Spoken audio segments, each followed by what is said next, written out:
Peace and love, world. Welcome to another episode of Conversation with Zoe. Today is Monday. God bless you all. Hope you all had a fun and safe weekend. This is episode 60, right? This is my 60th episode. I'm very proud of myself in my consistency and staying true to myself and staying true to my content. I want to show love to all my 400 plus subscribers. Thank you for being loyal. Thank you for sticking with me. I encourage you guys to start commenting more, giving me feedback. Constructive feedback is always welcome. Anything you'd like to see me talk about, you'd like to be a guest on Conversation with Zoe, that is all welcomed and encouraged. Please, please, please come join Conversation with Zoe and come have a conversation with me. So, nitty gritty, public assistance, right? I know this is going to trigger a lot of people. I know it's going to be like, why would he choose to talk about this? But so let's get something straight. Let's talk a couple numbers. So, food stamp rolls by race, right? 39.1% white, 24.2% black, 11.8% Hispanic, and everything after that is less than 3% for other races, right? You go over here, right? There's other percentage, the child welfare system and race, 51% white, 26% black, 8% Hispanic, and everything after that is very, very low. Multiple races, 11%. Okay, statistics are over. My beef with public assistance is not what it is good. It does bring a lot of good. It does help a lot of people, but I just feel like a lot of people do exploit the system. Some of my family members as well. I'm sure you have family members as well. So my whole thing is the mentality behind it. A lot of people do need the help. I personally did not grow up on public assistance, but I have, family who did. So family that I'm very close with. I spent time in their house. So I can't say I personally did. I can't say I personally didn't, but it wasn't in my household, but I was in many households, slept many nights in many households, that were receiving public assistance. There's nothing wrong with it. Everybody needs help, whether it comes to food stamps for food care, whether it comes for housing, especially like everyone deserves to have a place to rest their head, and sleep.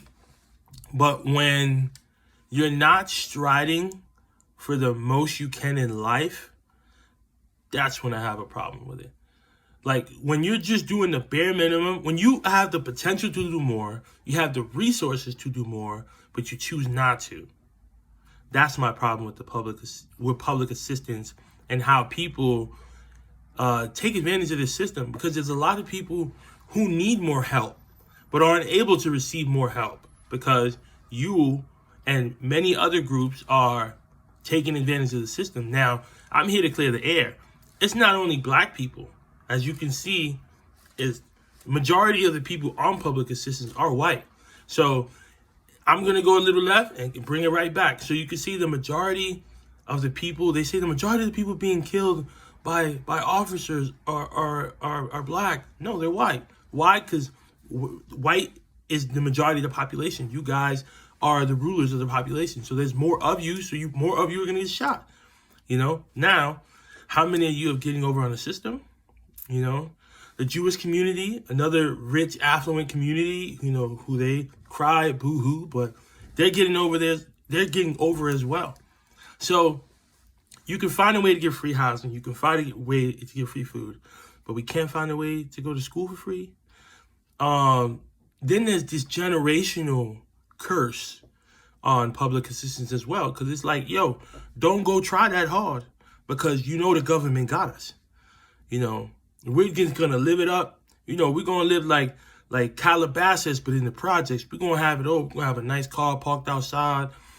We're gonna have nice painted walls, nice furniture, and all that. And honestly, you could be doing so much better. You could be doing so much more in life, but you choose not to. And that's my beef with public assistance. Everybody needs it. It helps a lot of people. It helps a lot of my own personal family. But when you choose to do the bare minimum in life, when you choose to not strive for more and go towards your full potential, that to me is not living. You're cheating. You're cheating life because you're not living life to the fullest, because you're choosing to do the absolute bare minimum and stay a place that you don't have to stay. You know, my boy Rich told me 9 out of 10 people, if you would ask them, would want to get off public assistance. You know, so now we're talking about that 1%. That's like, you know what? Let's stay right here. Yeah, we can get a job, but let's make sure we keep it under 25 hours so we can get our benefits. If you have the opportunity to reach your full potential, to stride as far as you can in life, then go do it. But this mentality that we're just going to stay put and then, you know, from grandparents to parents to children doing the same thing, living off a check, checking the mailbox, living in public housing where you have the opportunity to do more, but you choose not to. So when you choose not to do more is when me personally have a problem with it, because that's how we as a community, as Black people, we stay behind, right? Because we rather live off the system and not really go for the jugular, go for as much as we could possibly, but we want to stay right here. And that has to stop. You know, we should be doing better. And we have to hold each other accountable. So I'm not pointing fingers. I'm not guilting nobody. But we have to do better. We all could attest to this.